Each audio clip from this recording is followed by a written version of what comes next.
Abhi, you are in depression. Depression leads to suicide. చూడబ్బి, లైఫ్లో ఏదైనా జరగని, నువ్వు మాత్రం నీ డ్రీమ్తో తిరిగి రావాలి. అందరికీ కాలం ముందు వెళ్తుంటే నాకు మాత్రం వెనక్కి వెళ్తున్నట్టుంది. తను నాతో నడిచిన ప్రతి అడుగు శబ్దం నాకు ఇంకా వినపడుతోంది. కావ్య ఎప్పుడూ ఒక మాట చెప్తూ ఉండేది, ప్రేమ చూపిస్తేనే తెలుస్తుందని. నువ్వు వాడితో వెళ్ళినా వాడు నీకోసం వచ్చినా వాడిని చంపేస్తా.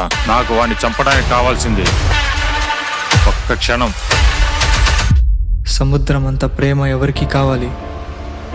ప్రేమించిన వ్యక్తి పక్కనుండాలి. కానీ అయినా ఈ సముద్రం ప్రేమ రెండూ ఒక్కటే. చూడగానే మనసు పారేసుకుంటాం, కానీ అవి మనల్నే లాగేసుకుంటాయి.